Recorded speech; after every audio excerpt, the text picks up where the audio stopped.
Recently, we've been getting more and more news regarding everything that has been happening, and I'm going to try my best to bring you guys the news as fast as possible. Now, anytime I go anywhere, I'm always leaving with my laptop and my microphone. I want to bring you guys news as much as possible. And you guys know, with everything going on, it's not like I go to any public places or anything like that. I just really kind of travel back and forth between my parents and my place. And that's pretty much like the extent of my traveling. So naturally, with everything being shut down, you guys know it's kind of hard to get your hoop fix. You guys are just like me. You love basketball, and I'm not going to say you love it more than anything, but you love it a lot. And that's probably why you're subscribed to my channel. If you're not, you should be sure to subscribe right now because you won't want to miss another GETLIKECOOP video. And that's facts. I'm trying to get to 200,000 subscribers so I could go full time and bring you guys daily content. So be sure to subscribe and turn on notifications. So as a content creator right now, it's an extremely scary time for me because I can bring you guys the news, but also I have to work on creating other lanes for myself. Now, you guys do love my analysis and breakdown videos, my last one getting over 300K. Another video like that is coming soon with Jason Tatum, but I also need ideas. And when I say ideas, I want to know players you guys want to see videos of, or unique basketball ideas or stories you would like to see covered. I want to go deep into my bag for this. I want to bring you guys the best content possible, and I cannot stress that enough, especially because there's not going to be a lot of hoop content.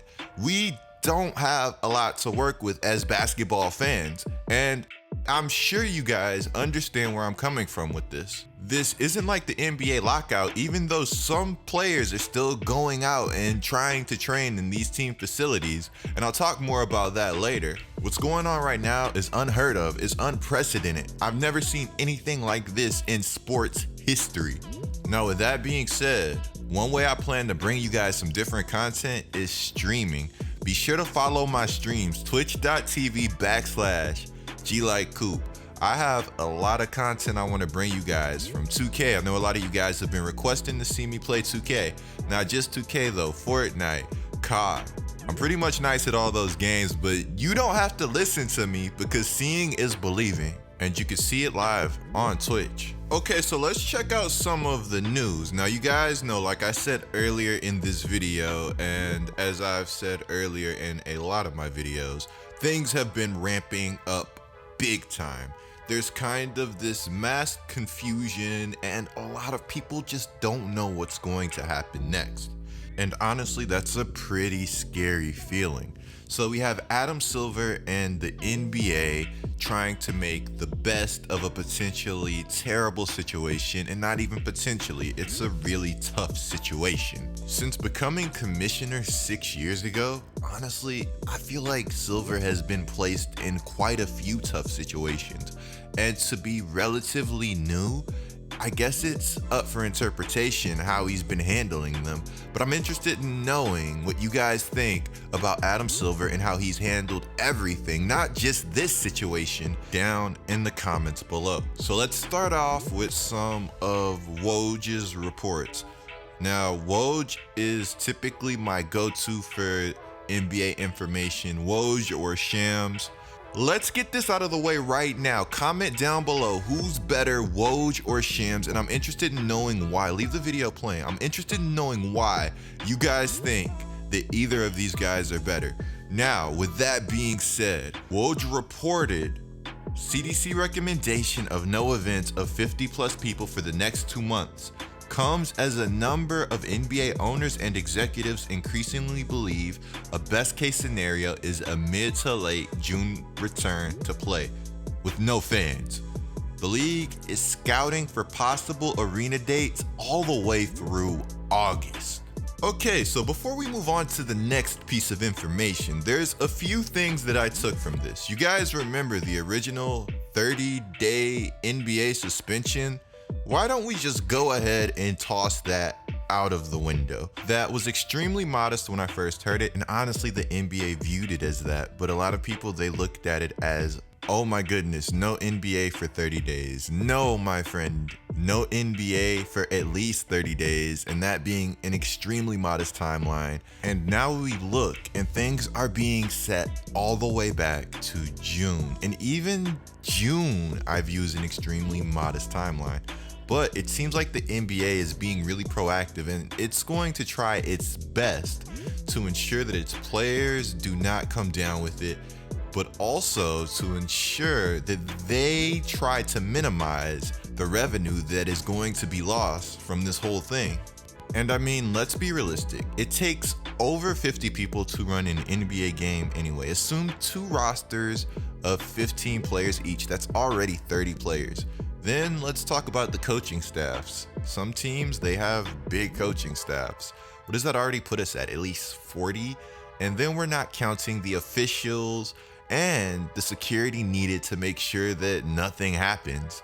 I mean, that's a good bit of people already. And of course, that's me just going off the top of the head. I'm missing a bunch of essential staff. Like who's going to be running the scoreboard, stuff like that. I'm sure you guys already get my point. This is tough. So Woj followed up with an article that pretty much stated a lot of the same stuff, but he went more in depth. Now, I read most of the article, well, I read the entire article, and I decided to bring the important points to you guys. Now, this is one of them. Fears exist of a season completely lost, especially based on what some experts see as a slow response of the US to flatten the curve of everything going on and making testing available on a widespread basis. The NBA likely will provide projections on 3 primary scenarios: the financial cost of shutting down the season, restarting with no fans in the arena, or playing playoff games with fans. Those losses will be reflected in next season's salary cap and the player's share of basketball-related income. Teams have been directed to give the league office potential dates at smaller nearby game venues, including team practice facilities, that could spare the use of empty cavernous arenas and possibly provide backdrops to unique television viewing lines. Through it all, NBA Commissioner Adam Silver is encouraging his league to be open to experimental ideas in every area: scheduling format, venues, television, on how to respond to an unprecedented circumstance. Now, of course, naturally to me, the NBA season starting later sounds like a dream, but this whole situation sounds like more of a nightmare. I would thoroughly enjoy NBA games being played throughout the summer, as I do enjoy international basketball when that's played, and I enjoy international basketball as a whole. But with that being said, like I said, I would love to see these NBA games continue through the summer if it's possible and if it's safe for everybody. A lot of questions have been naturally arising, like, well, if the league schedule does get pushed back, then what? What happens to the following season? Well, in my opinion, I would like to see the following season start around Christmas. Cuban said that he thinks it's possible the league schedule will be trimmed. He speculated the league could play 7 to 10 final regular season games before going into the playoffs, just to kind of get the players active and back into the groove, because you have to make sure these players are going to be ready going into the playoffs. Now, regarding the NBA going into the summertime, Cuban said the only reason the NBA hasn't stretched into the summertime before is because the number of households using televisions was previously shown to drop significantly. But he also noted that the television landscape has significantly changed, making July through August games more viable. Now, you guys know there's been some speculation. What happens next? Everybody's going to be healthy going into the playoffs. What's going on with Kevin Durant? What's going on with Kyrie Irving? Are these guys returning? Luka Doncic gets healthy. There's going to be a completely different environment, a completely different NBA landscape when everybody is getting ready to return to playing basketball. But as it stands right now, Durant returning in June or July is not very realistic.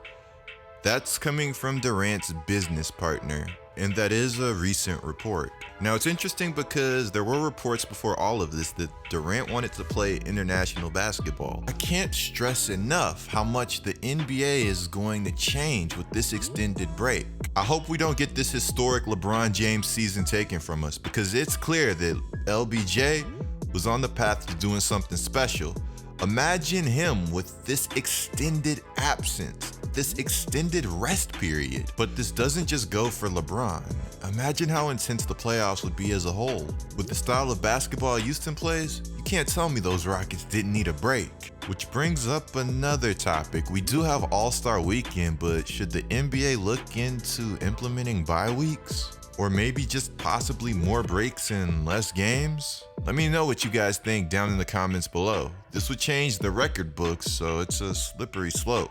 Could this be the time that the NBA experiments with the NCAA style tournament? Be sure to click the video on the screen right now, guys. It's incredibly dope. You won't want to miss it. I'm GETLIKECOOP. Be sure to subscribe, notice on, and I'm out.